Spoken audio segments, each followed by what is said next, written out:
iman kita.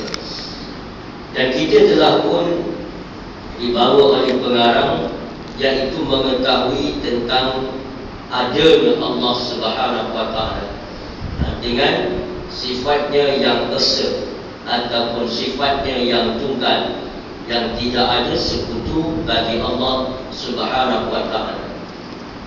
Pada ini kita masuk kepada fasal yang pertama, iaitu tiada yang disembah dengan sebenar yang lain daripada Allah. Adapun adanya penyembahan yang lain itu penyembahan yang tidak benar. Yang benar hanyalah penyembahan kepada Allah Subhanahu wa Ta'ala. Dan Allah Ta'ala adalah Tuhan yang sebenar-benarnya yang layak disembah. Lain pada Allah tidak layak. Bahkan kita jika menyembah selain daripada Allah, maka membawa kepada syirik kepada Allah Ta'ala. Syirik maknanya menyekutukan Allah, menduakan Allah dengan menganggap adanya kuasa lain selain daripada Allah, maka itu adalah syirik. Kata pengarang, dan bahawa tiada ada yang disembah dengan sebenar yang lain daripada Allah Ta'ala, kerana firman Allah, la ilaha illa huwa, tidak ada Tuhan selain Dia, yakni Allah Ta'ala. Ada pun orang letak nama lain itu Tuhan, suatu benda lain disebut Tuhan. Tuhan-Tuhan yang disembah oleh orang-orang kafir juga guna perkataan Tuhan, tapi itu adalah perkataan dari sudut bahasa sahaja, dari segi majas, pinjaman bahasa. Maknanya bukan Tuhan semua, cuma disebut dari segi bahasa sahaja. Jadi yang sebenar-benar Tuhan ialah Allah Subhanahu wa Ta'ala. Dialah Tuhan yang esa pada zatnya, yang esa pada sifatnya, yang esa pada af'alnya, yang esa pada asma. Jadi Allah Ta'ala Tuhan yang wahdaniyah, yang esa ataupun tunggal. Jadi kita tak boleh sekutukan Allah pada zat, pada sifatnya tak boleh sekutu, pada af'alnya tak boleh sekutu, pada sifat, pada asma'nya tidak boleh sekutu, kerana Allah sahajalah yang layak memiliki segala-galanya itu. Zat yang tunggal Allah saja, sifat yang tunggal Allah saja. Jadi segala-galanya adalah hak milik Allah Ta'ala. Jadi kita diharamkan menyekutukan Allah. La ilaha illa huwa, tidak ada Tuhan melainkan Dia. Tidak ada Tuhan melainkan Dia, yakni Allah Ta'ala. Huwa itu maknanya dhamir bagi Allah, bagi nak menceritakan bahawa tidak ada Tuhan lain melainkan Dia.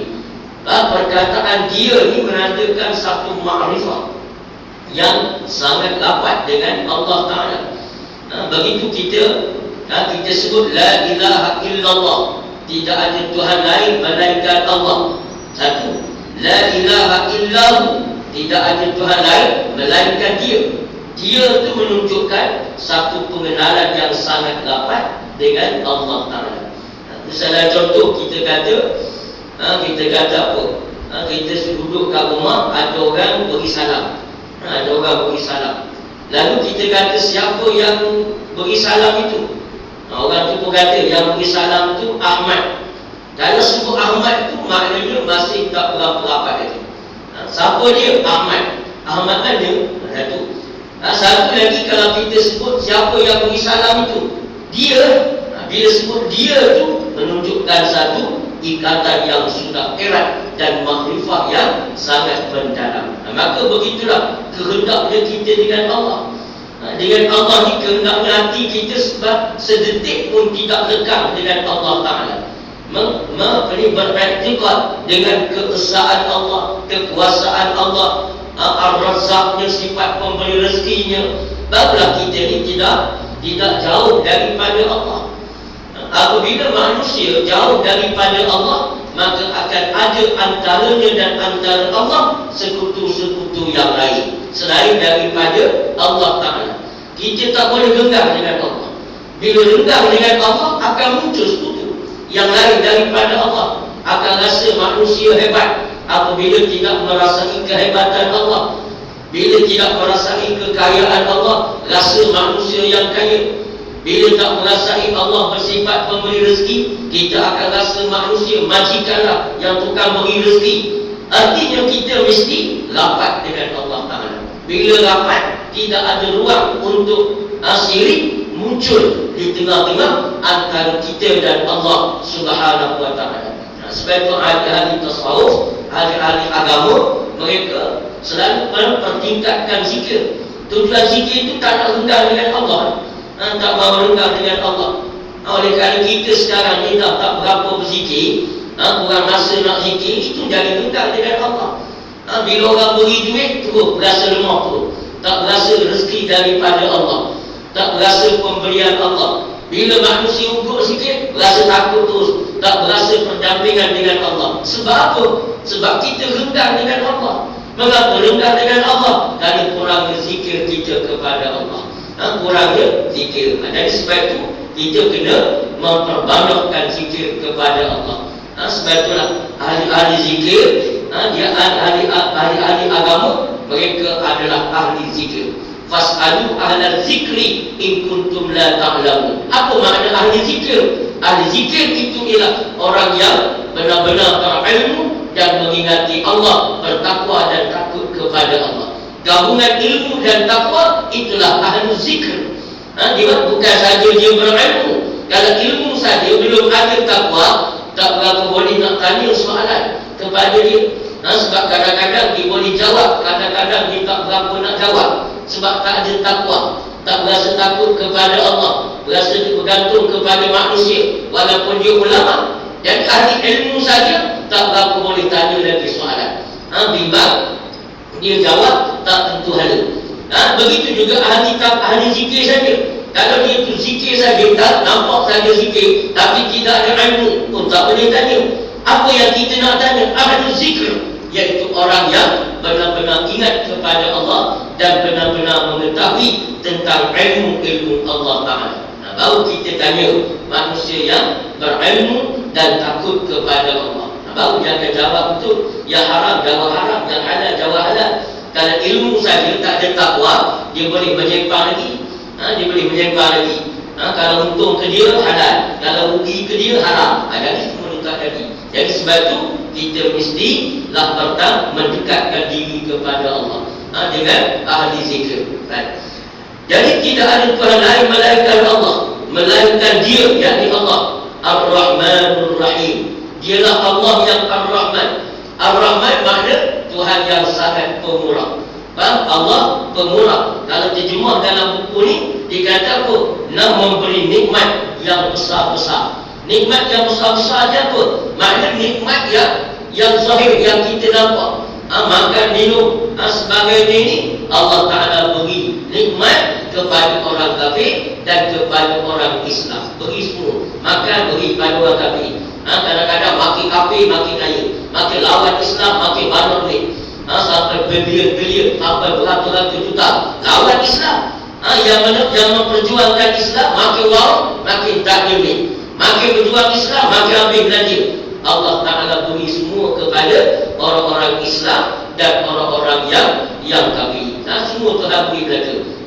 Kerana itulah sifat Ar-Rahman. Sebab itu dipanggil Ar-Rahman Ablahu Minar Rahim. Ar-Rahman makna lebih balaghah, lebih umum, lebih meluas daripada Ar-Rahim. Ar-Rahim ini untuk apa? Sifat pengasih hanya kepada orang yang beriman sahaja. Tuhan tak kasih pada orang kafir. Yang lawan Islam, yang zalim, yang buat maksiat, Allah tidak kasih. Jadi Allah kasih pada orang-orang yang mukmin di negeri akhirat. Dengan diberikan pada mereka nikmat dan surga daripada Allah Ta'ala. Jadi kita kena selalu sebut ni. Kita kena selalu beritahukan. Bertaat-taatlah kepada Allah, beribadahlah kepada Allah, kamu akan diberikan surga dan nikmat oleh Allah. Kena beritahukan. Kalau pada orang kata tak boleh, itu rasuah surga, atau dia punya pasal sebab dia jahil dan ikut dia. Allah Ta'ala suruh beritahu itu. Wa basyiril ladzina amanu wa 'amilus shalihat anna lahum jannatin. Kamu beritahu pada orang yang beriman dan beramal saleh untuk mereka surga. Dan kalau kita ajak orang pada Islam, kita janji surga, dikatakan rasuah, maka orang yang pertama rasuah Allah kan? Allah yang ajak kita beriman supaya Allah beri surga. Itu mana kita jangan terpengaruh dengan orang-orang yang jahil. Wa a'rid 'anil jahilin. Jauhkan diri kamu, palingkan wajahmu daripada hujah-hujah orang-orang yang jahil. Sebab mereka tak tahu ke apa benda. Itu orang jahil, dia mengaji, kalau tak mengaji, orang nasihat tak dengar, dia pakai hak dia ni. Mana orang beritahu tak pakai. Masih tu pulang perkara siapa. Politik suku, agama suku. Dengar malam baru ni. Ada lagi. Sampai tua ke diri, tak faham-faham. Yang dikatakan agama tu apa. Dikatakan siasat tu apa. Memang orang kafir dia berjaya menyikat fahaman Islam yang sebenar daripada diri umat Islam. Dia jumpa ahli ulama, dia kata apa? Wahai ulama-ulama Islam, ad-din biduni siasat, agama tanpa politik. Dia jumpa ahli politik Islam pula. Dia kata, wahai ahli politikus Islam, politician, kamu kena faham bahawa as-siasat biduni din, agar ahli politik tanpa agama. Ini juga berjaya merengkangkan hubungan antara ulama dan ahli politik, dan berjaya menyesatkan ulama, berjaya menyesatkan ahli politik. Diberitahu pada ahli agama, agama tidak ada, agama tanpa siasat. Agama tanpa siasat. Kamu nak ikut agama lah. Kamu orang agama, uruskan urusan agama.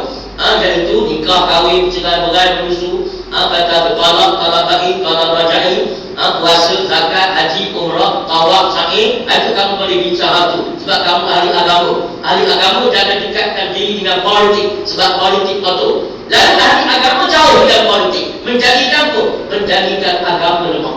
Agama jadi lemah. Dia jumpa pula ahli politik. Wahai ahli politik, kalau kamu nak kekal kuasa politik kamu, jangan campur dengan agama. Sebab agama ni dia ambil kira halal haram. Kamu kalau itu berkira halal haram, payah nak kekal kuasa. Kamu payah nak menang. Selagi itu kira rasuah haram, kamu payah menang. Lalu menjadikan ahli politik menjadi ahli politik yang jahat. Jadi orang Islam ni lemah.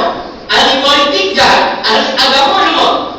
Di mana kekuatan umat Islam? Jadi sebab itu kita hendaklah faham bahawa agama itu ialah melaksanakan perintah Allah dalam seluruh urusan kehidupan kita. Iqamatul din wa siyasatul dunyadi, menegakkan agama dan mentadbir dan mengurus negara dengan agama itu. Itulah ajaran Nabi sallallahu alaihi wasallam. Tapi ramai lagi yang duk zikir hafal, duk main, ada lagi wirid gitu. Politik suku, agama suku, agama suku, politik suku. Dia wirid itu. Wirid ini adalah wirid sesat yang menyebabkan umat Islam menjadi lemah. Kononnya dia nak bersih, tak nak kepada kotor, sebab politik itu kotor. Tapi akhirnya melemahkan mereka. Ahli-ahli agama jadi lemah. Jadi Allah Subhanahu wa Ta'ala adalah Tuhan yang mengajar kita supaya digairahkan kita dengan surga. Jadi kita orang pada surga, mari kembali kepada Islam. Tuan-tuan akan dapat surga. Jika apa yang tuan-tuan buat itu untuk Islam, dapat surga. Tak kena benda yang kita buat itu nama dia solat. Solat itu kerana Islam suruh, maka kita dapat surga. Puasa, dan puasa itu Allah suruh, kita puasa kerana Allah, dapat surga. Kalau Allah Ta'ala lagi berniaga, Allah Ta'ala suruh berniaga tanpa riba, kita pun patuh dengan Allah, dapat surga. Kita memangkah kerana Islam, nak memberi Islam puasa, setiap langkah dapat pahala. Ini ajaran Allah. Takkan kita nak pisah dengan agama. Jadi sebab itu Allah Ta'ala yang mengajar dan mengajak kita semua kepada agama. Jadi kita balik kepada agama. Agama ni macam mana pun dia tetap, walaupun manusia cuba nak tekankan apa, dia tetap bangun. Sebab itu kita tengok di negara barat, di barat dia dah ubah dah dasarnya sikit. Dia dah mula merubah pendekatan dia terhadap Islam. Sebab dia tengok dengan keganasan yang dia buat, Islam tidak dapat dipadamkan. Tak boleh. Dia nak bunuh Islam tak boleh. Dia boleh bunuhlah umat Islam separuh setengah, tapi nak bunuh perjuangan Islam dia tak boleh. Walaupun dia hebat dengan tentera sekutu di Afghanistan terus mara kebangkitan Islam. Dia serang Iraq, mati-matian serang Iraq sampai jatuh rejim Saddam Hussein. Tapi Islam tetap bangun, bahkan makin kuat lagi. Sehingga Islam bangun di Tunisia, menjatuhkan kuasa sekular Tunisia. Islam bangun di Mesir, jatuh kuasa sekular Mesir. Islam bangun di Yaman, jatuh kuasa sekular Yaman. Islam bangun pula di Syria, perlahan Islam tak bangun di Syria, jatuh pula kuasanya. Artinya mereka dah nampak melalui kekasaran dan keganasan Islam tak boleh dibunuh. Lalu dia datang kepada umat Islam, mengajar umat Islam adil biduni siasat, agama tanpa politik. Mari kita semua pakai zikir saja, zikir saja, wirid saja. Baru kita pakai baca Quran, tadarus. Politik biarkan ahli-ahli politik yang bincang. Dia nak buat apa dia punya pasal. Akhir sekali kita agama menjadi lemah. Jadi sebab itu sampai lemah tak lemah agama ni tanpa politik apa? Contohnya nak haramkan Allah tak boleh. Nak haramkan Allah perkara yang paling senang. Nak haramkan Allah tak boleh. Lemahnya agama bila tidak ada politik. Nak haramkan judi tak boleh. Boleh kita pergi tengah badan, kita pergi kat bandar, kedai yang ada kedai kotor tempat orang judi. Kita pun kita pun pergi, kita pecah pintu judi, kedai judi, lalu kita pun bakar kedai. Boleh gitu? Tak boleh buat apa? Sebab tidak ada kuasa. Lemahnya agama. Tapi kalau agama itu bersama dengan kuasa, maka dengan sekadar satu perintah sahaja, keluar arahan dengan memberikan, dengan apa lagi, mengharamkan buka kedai judi contohnya. Batu katalah, kata surah jadi kata, contoh di Kelantan contohnya. Kelantan oleh kerana lesen perjudian ini dikeluarkan oleh persekutuan. Dan Kelantan dia mengeluarkan kebenaran premis. Kan premis untuk berjudi tak ada. Kamu ada lesen, kamu punya pasal. Tapi tempat nak berjudi, aku tak pergi. Dan nak berjudi mana? Atau bawa berlaku. Dan mana itulah nak menunjuk. Ini kuasa. Bila ada kuasa, Islam nampak ada maruah. Ada maruah tu. Tapi sebab itulah perlunya umat Islam mempunyai kuasa. Sebab itu kita kena ingat bahawa Allah Ta'ala telah mengajar kita, marilah kepada Islam, kita akan dapat syurga. Jadi maknanya batu dalam Islam Allah Ta'ala letak dua apa ni, ulaika humul ghalibun dengan ulaika humul muflihun.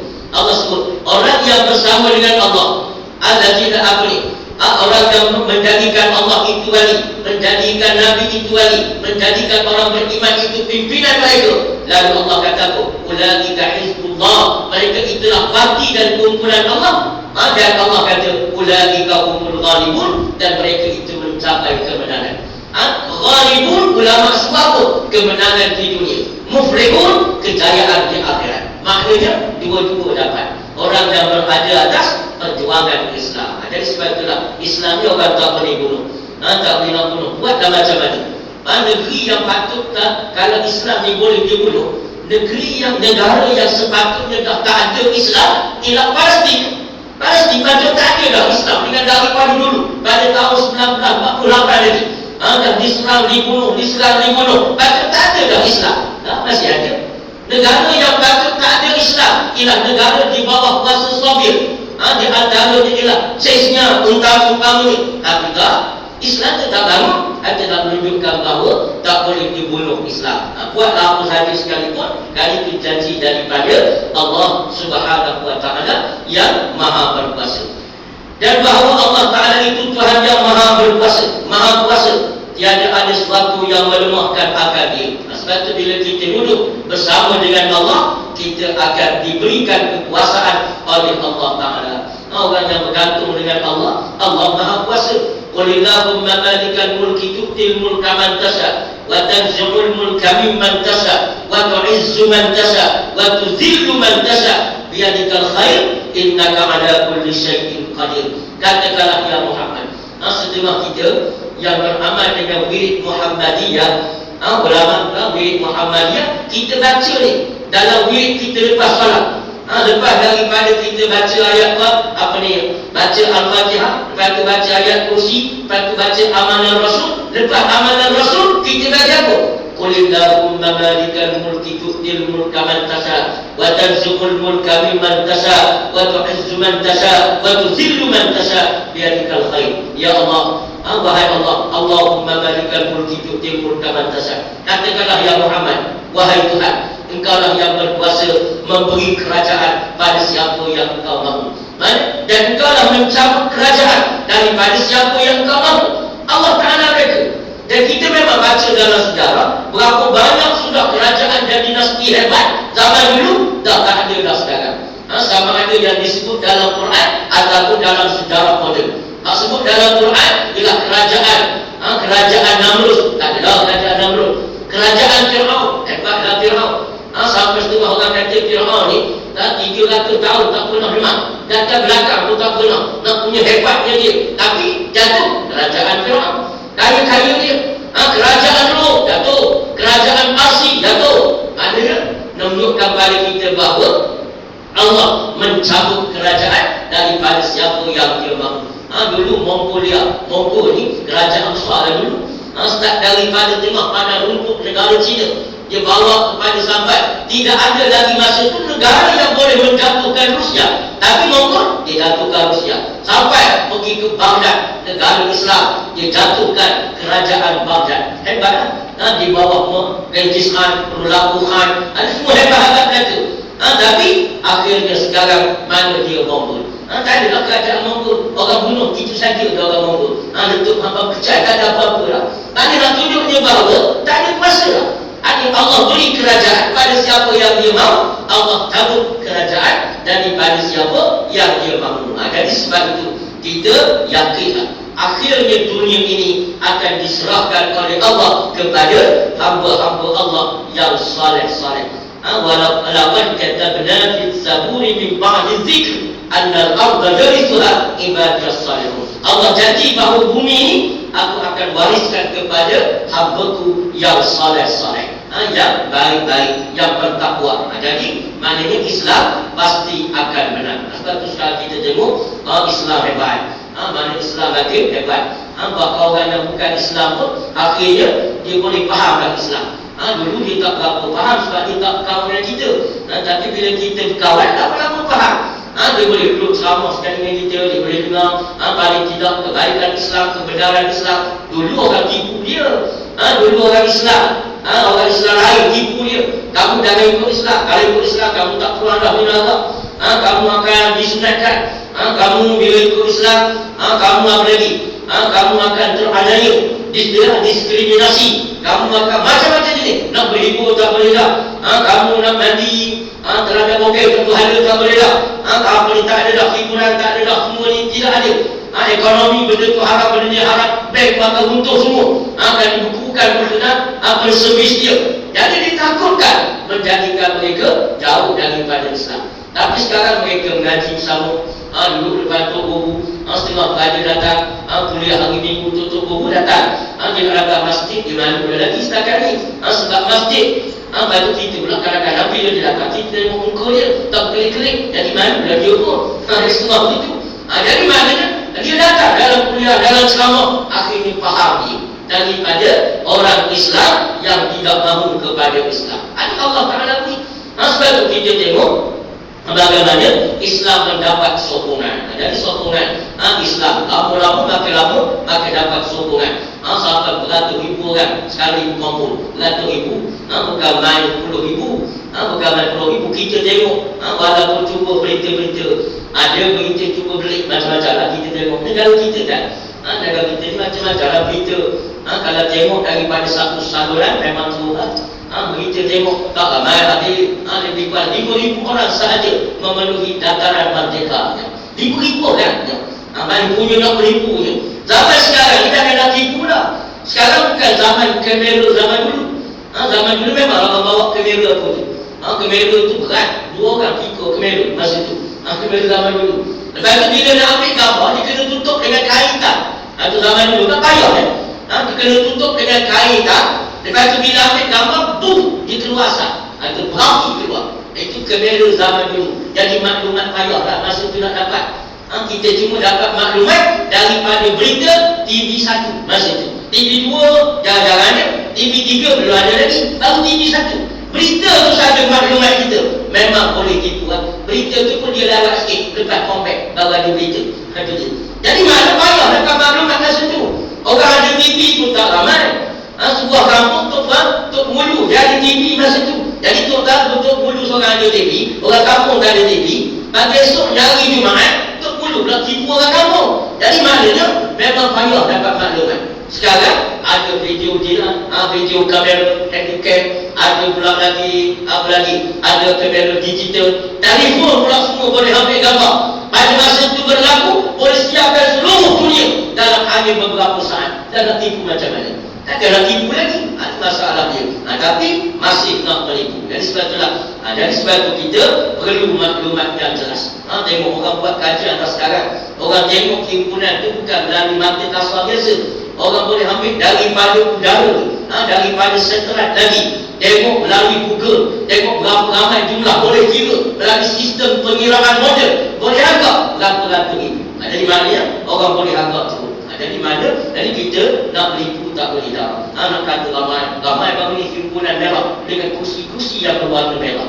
Tak boleh lah begitu. Jadi sebab itu kita kena ingat bahawa Allah Ta'ala Maha Berkuasa. Dialah yang Maha Berkuasa, tidak ada yang dapat mengalahkan Allah. Sebab itu kita dulu di pihak Allah, kita akan mendapat kemenangan daripada Allah. Sebab itu Allah memberi kerajaan pada siapa yang dia mahu, mencabut kerajaan daripada siapa yang dia mahu. Sekarang dunia sudah pun menuju ke akhirnya. Drama dunia sudah hampir tamat. Drama dunia ni dah hampir tamat dah. Dan memang dalam drama mana-mana orang buat, sama ada filem Hollywood atau Bollywood, bila dekat nak akhir, hero memang dah mati nak menang. Hanya akhir sekali. Kru memang kalah pokok mana pun. Last sekali dengan hakir-hakir kalau cerita Bollywood, dengan hakir-hakir kena tangkap, dengan menteri-menteri kena tangkap dan akhir sekali ditangkap oleh inspektor sahab. Akhir sekali. Mana dia? Jadi mana begitulah drama dunia. Drama dunia ni last sekali kebenaran akan muncul di kemuncakan di persada dunia. Akhir sekali. Jadi tak boleh dah nak tipu. Tadi tak boleh tipu lah. Pada akhir zaman.